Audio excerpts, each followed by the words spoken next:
Hello and welcome back. स्वागत है आपका एक और नए वीडियो में। दोस्तों आज की वीडियो में करने वाले हैं क्लास 12th का ऑब्जेक्टिव, है ना। किस चीज़ का?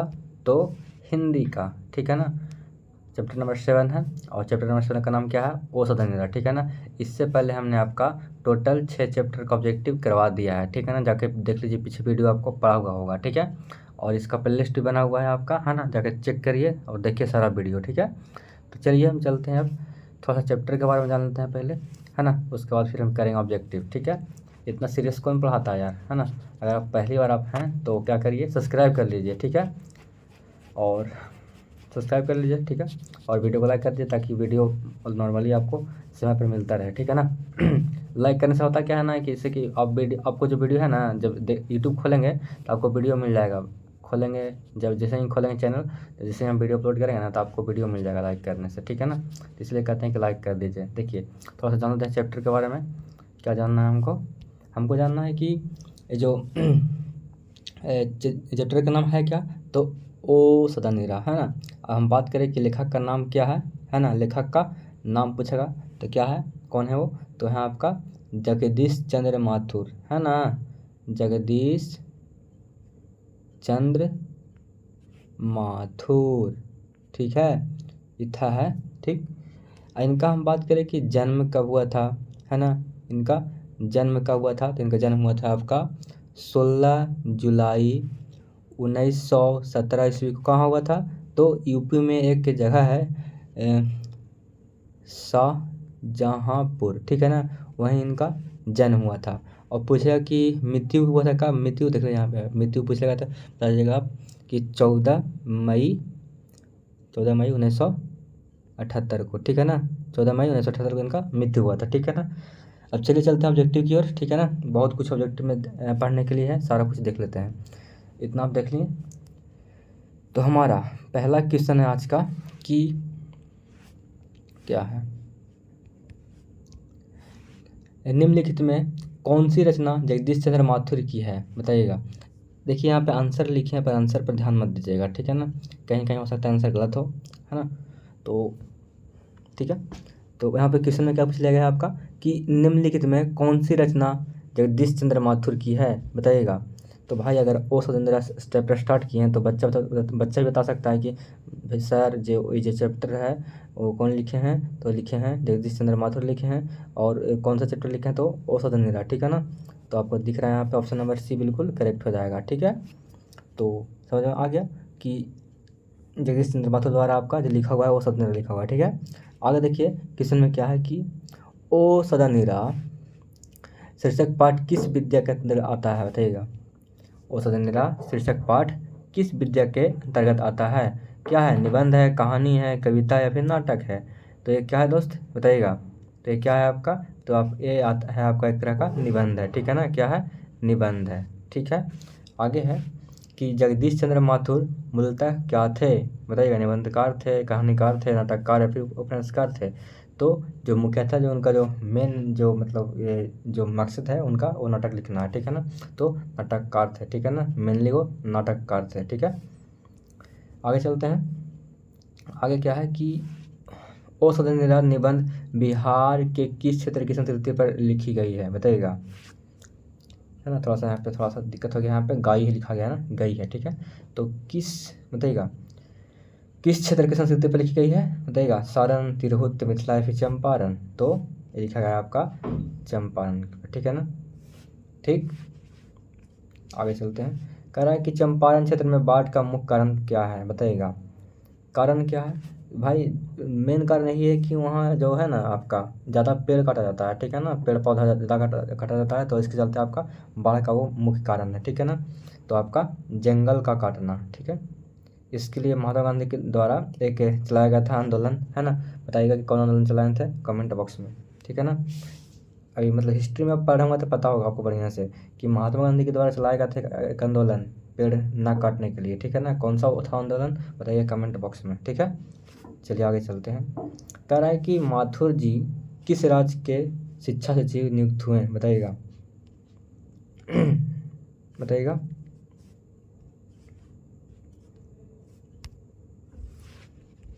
तो वो हुआ था आपका मध्य प्रदेश, ठीक है ना, ऑप्शन नंबर ए बिल्कुल करेक्ट हो जाएगा। ठीक है, आगे देखिए क्वेश्चन में क्या पूछा गया है कि 12वीं सदी के लगभग 300 वर्ष तक किस वंश का शासन था, बताइएगा।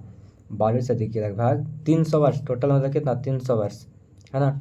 लगातार किसका शासन था, वो था आपका कर्नाट वंश का था। ठीक है ना, किसका था, कर्नाट वंश का था। ठीक है, क्वेश्चन इंपॉर्टेंट है, इसको ध्यान रखेंगे। ठीक है, एक यहाँ पे क्वेश्चन एक है आपका, हाँ एक मिनट, हाँ ये तीन वाले क्वेश्चन है ना, वाला ये कर लीजिएगा VVI। ठीक है, ये मूलतः थे क्या, ये कर लीजिएगा VVI। ठीक है, वो थे आपका नाटककार थे, और उसके बाद आपका क्वेश्चन नंबर 6 भी कर लीजिएगा VVI। ठीक है, क्वेश्चन नंबर 7 क्या कह रहा है कि 12वीं सदी के लगभग 300 वर्ष तक किस वंश का शासन था, बताइएगा। तो किस वंश का शासन दोस्त, ये था आपका कर्नाट वंश का था। किसका था, तो कर्नाट वंश का था। देखिए एक क्वेश्चन और है जो आपका नॉर्मल क्वेश्चन है ना, ये आपको जल्दी पूछता नहीं है। कह रहा है कि अंग्रेज ठेकेदारों ने किस चीज़ की खेती का विस्तार किया, बताइएगा। तो भाई सबको पता कि जो अंग्रेज लोग था, उन लोग चिकन मुर्गा क्या करते थे, हम लोग नील का खेती खूब कराता था। ठीक है ना, यानी कि ऑप्शन नंबर बी बिल्कुल करेक्ट है। ठीक है, नील का खेती खूब गर्दा उड़ा का हुआ था उस समय, है ना। आगे देखिए, कह रहा है कि राजा हरि सिंह देव को गैसुद्दीन तुगलक का सामना कब करना पड़ा, बताइएगा।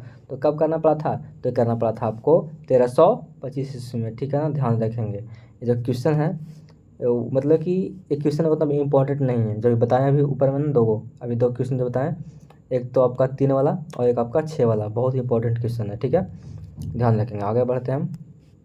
आगे क्या कह रहा है कि धागड़ों को नील की खेती के सिलसिले में कब लाया गया, तो कब लाया गया था, तो लाया गया था आपका 18वीं शताब्दी के अंत में। ठीक है ना, कब, 18वीं शताब्दी के अंत में लाया गया था। ठीक है ना, ऑप्शन नंबर यहाँ पे ए बिल्कुल करेक्ट हो जाएगा। ठीक है, ठीक है। तो 11वां क्वेश्चन क्या कह रहा है कि पुंडलिकु जी कौन थे, तो कौन थे, तो थे आपके शिक्षक थे। ठीक है, आगे बढ़ते हैं। आगे क्या कह रहा है क्वेश्चन में कि निम्नलिखित में कौन सा नाटक जगदीश चंद्र माथुर जी के द्वारा रचित है, तो बताइएगा कौन सा नाटक है जो लिखा गया है माथुर जी के द्वारा, तो लिखा गया है आपका कोणार्क। क्या, तो कोणार्क। ठीक है ना, ऑप्शन नंबर सी बिल्कुल यहाँ पर आ जाएगा करेक्ट। ठीक है, आगे बढ़ते हैं। क्वेश्चन नंबर 13 क्या कह रहा है कि निम्नलिखित में से कौन सी उपाधि माथुर जी को मिली, बताइएगा। तो कौन सी उपाधि मिली थी, तो मिला था आपका विद्या वारिधि का। ठीक है ना, कौन सा उपाधि, तो विद्या वारिधि का। ठीक है, ठीक है, ठीक है। देखिए ये क्वेश्चन भी कर लीजिएगा। माथुर भितरहवा पहुंचने पर कौन मिले, तो कौन मिले थे, तो मिले थे आपको, कौन मिले थे, वही पुंडलिक जी मिले थे। ठीक है ना, वो क्या थे आपका, ये थे शिक्षक थे। ठीक है ना, क्या थे, ये क्या थे, ये थे टीचर। ठीक है ना, टीचर थे ये, यानी कि शिक्षक थे। ठीक है, चलिए। कह रहा है कि पुंडलिक जी ने निर्भीकता किससे सीखी, बताइएगा। तो बताइएगा कौन किससे सीखे थे, तो सीखे थे आपका गांधी जी से। ठीक है ना, ऑप्शन नंबर बी बिल्कुल करेक्ट हो जाएगा। ठीक है, आशा करते हैं कि मज़ा आ रहा होगा क्वेश्चन करने में। ठीक है ना, अगर मज़ा आ रहा है तो क्या करिएगा, सब्सक्राइब कर लीजिएगा। ठीक है ना, ताकि हमारा फैमिली बड़ा हो और फिर आपको लगातार वीडियो मिलता रहे। ठीक है, आगे है कि कर्नाट वंश के राजा हरि सिंह को किसका मुकाबला करना पड़ा, बताइएगा। तो किसका मुकाबला करना पड़ा था, तो करना पड़ा था आपको गैसुद्दीन तुगलक का। ठीक है ना, किसका, तो गैसुद्दीन तुगलक का। ठीक है, आगे क्या है कि चंपारन धागड़ कहाँ से आए थे, बताइएगा। अब पूछा गया यहाँ पे दोबारा कि अभी दूसरा मतलब धागड़ अभी अभी था आपका, दूसरा धागड़ था ना। देखिए एक क्वेश्चन यहाँ पे आपको पूछा गया क्या, देखिए यहाँ पे दो क्वेश्चन है आपका, दो क्वेश्चन है आपका धागड़ से, कि धागड़ जो थे, धागड़ को नील खेती के सिलसिले में कब लगाया था, तो आपका 18वीं सदी के अंत में। ठीक है, दूसरा क्वेश्चन क्या पूछा गया धागड़ से, कि धागड़ जो थे, जो चंपारण धागड़ थे वो कहाँ से आए थे आपका, तो आए थे आपका छोटा नागपुर से आए थे। कहाँ से आए थे, तो छोटा नागपुर से। ठीक है, तो धागड़ से आपका दो क्वेश्चन यहाँ पे है इंपॉर्टेंट। ठीक है, ध्यान रखेंगे। आगे क्या है कि गांधी जी आगे क्या है कि गांधी जी चंपारण में कब आए, बताइएगा। तो कब आए थे, तो लगभग अप्रैल के समय में आपका 1917 ईस्वी में। ठीक है ना, अप्रैल के महीना था आपका, और 1917 में आपका वो चंपारण आए थे। ठीक है ना, तो निकठिया प्रथा का संबंध है किस चीज़ से, तो भाई नील से तो संबंध है ना। जो अंग्रेज लोग था क्या क्या करता था, मतलब कि नील की खेती कराता था ज़बरदस्ती। ठीक है ना, कि करो नील की खेती, करो नील की खेती। अगर इतना बड़ा आपका ज़मीन है तो आपको इसमें 3 भाग आपको करना पड़ेगा नील की खेती। ठीक है ना, ज़बरदस्ती कराता था। ठीक है, आगे क्या है कि पंडई नदी कहाँ तक जाती है बताइएगा। तो कहाँ तक जाती है, चलिए आगे देखते हैं ऑप्शन। पहले क्वेश्चन को ध्यान से पढ़ लीजिएगा कि पंडई नदी कहाँ तक जाती है। अब चलते हैं आगे। तो पंडई नदी आपका कहाँ तक जाती है, भिखनाथोरी तक, ठीक है ना। अब बगहा भी आपका ऑप्शन में है, यहाँ पे रामनगर है, भितरहवा है, लेकिन आपका भिखनाथोरी तक मारना ऑप्शन में, ठीक है ना। आगे क्या है कि बराज कहाँ बन रहा था, तो बराज कहाँ बन रहा था, बराज बताइएगा। और जो बराज बन रहा था वो कहाँ बन रहा था आपका, तो कहाँ बन रहा था, तो बन रहा था आपका भौसालोटन में, ठीक है ना। कहाँ, तो भैंसालोटन में, ठीक है ना। कहाँ बन रहा था, भैंसालोटन में, ठीक है। ऑप्शन नंबर डी बिल्कुल करेक्ट हो जाएगा यहाँ पे। आगे क्या है कि आम्रपाली यानी कि अम्रपाली में बोलते हैं कि तथागत को क्या सौंपा था, तो क्या सौंपा था, तो सौंपा था आपको आम्रवन, ठीक है ना। आम्र मतलब आम होता है, पता है ना आपको। आगे देखिए, कह रहा है कि मठ के महंत ने गांधी जी को कहाँ शरण दी, तो कहाँ शरण दिए थे, वो जो मठ के जो महंत थे वो कहाँ शरण दिए थे, तो दिए थे आपको एक महुआ के पेड़ के नीचे, ठीक है ना। ऑप्शन नंबर यहाँ पे डी ही करेक्ट हो जाएगा, ठीक है ना, डी है जो करेक्ट हो जाएगा, ठीक है। अब पूछा गया कि जगदीश चंद्र माथुर जी का, है ना, जन्म हुआ था, तो कब हुआ था, अभी भाई जैसे बताया था ना आपको कि 16 जुलाई, कब, 1917। ऑप्शन नंबर यहाँ पे ए बिल्कुल करेक्ट हो जाएगा, ठीक है। आगे क्या है कि बस ख़त्म है इस चैप्टर से। वैशाली महोत्सव ने यार सहोत्सव लिखा गया थोड़ा सा, ठीक है ना, यहाँ पे महोत्सव कर लिया, ठीक है ना। महोत्सव का वृक्षारोपण किया गया, तो कब किया गया था बताइएगा। वो किया गया था आपका 1940 ईस्वी में, ठीक है ना। कब, 1940 ईस्वी में, ठीक है। और भी पूछा है कि कौन किए थे, तो किए थे आपका जगदीश चंद्र माथुर जी किए थे, ठीक है ना। पूछा है कि कब किया गया था, तो आप बताइएगा 1940 ईस्वी में, ठीक है ना। और किन के द्वारा किया गया था, तो आप किया गया था माथुर जी के द्वारा, ठीक है। चलिए डेट बता दें आपको हम। कौन सी कृति माथुर जी की नहीं है, तो कौन सी नहीं है, तो आपका मेरी बांसुरी भी है, बंदे भी है, कोणार्क भी है, लेकिन रेशमी टाई है जो आपका इनके द्वारा नहीं लिखा हुआ है, ठीक है ना। रेशमी टाई जो है, रेशमी टाई, रश्मि नहीं बोल रहे हैं, रेशमी टाई, ठीक है ना, वो आपका इनके द्वारा नहीं लिखा हुआ है, ठीक है। तो आपका ये आपका जो ऑप्शन नंबर सी है यहाँ पे गलत होगा, यानी कि गलत होगा, मैंने कि ये नहीं, ये इनके द्वारा नहीं लिखा गया, ठीक है ना। बाकी 3 को लिखा हुआ है, तो यहाँ पे नहीं है, तो आपका ये नहीं है, ठीक है। चलिए आगे देखते हैं। आगे क्या है कि कौन सी कृति मथुरा जी की नहीं है, मथुर जी की नहीं है, अरे यार माथुर जी की नहीं है, माथुर जी लिखता है ना, तो कहा है ना कि देखिए, तो यहाँ पे तो सट गया एक में, तो पढ़ने में थोड़ा सा दिक्कत हो सकता है आपको भी, ठीक है। तो कौन सी कृति, कृति भाई, कृति थोड़ा सा हल्का सा है ना, जहाँ तहाँ छूट गया है, तो कोई बात नहीं, आप समझदार हैं, समझ सकते हैं यहाँ पे हल्का सा। तो पूछ लेगा कि कृति कौन सी कृति जो माथुर जी की नहीं है, तो आपका यहाँ पे 3 है पर 1 नहीं है, तो बताइएगा वो कौन है। तो भाई भोर का तारा है जो आपको माथुर जी का नहीं है, बाकी आपका ये तीनों है जो आपका क्या है, माथुर जी की है। जानवर और जानवर, ठीक है ना। कहानी एक है, नई कहानी ये भी, और यायावर याद रहेगा याद, ये आपका तीनों है जो क्या है आपका माथुर जी के द्वारा लिखा गया है, ठीक है ना। ध्यान रखेंगे, ठीक है, ये तीनों आपको ध्यान रखना है, ठीक है। आगे देखिए कि बोलते क्षण किस साहित्यिक विद्या की कृति है, तो बताइएगा। तो किस विद्या की कृति है, तो आपका है निबंध का, ठीक है ना। ऑप्शन नंबर ए बिल्कुल करेक्ट हो जाएगा।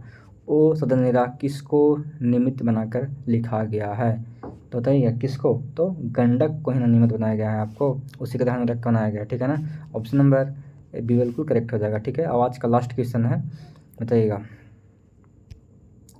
लास्ट क्वेश्चन आपका 31 है, 30 बताते हैं। थारन शब्द किस शब्द से विकसित है बताइएगा। तो थारन शब्द है जो आपका थार से, है ना, विकसित है, ठीक है ना।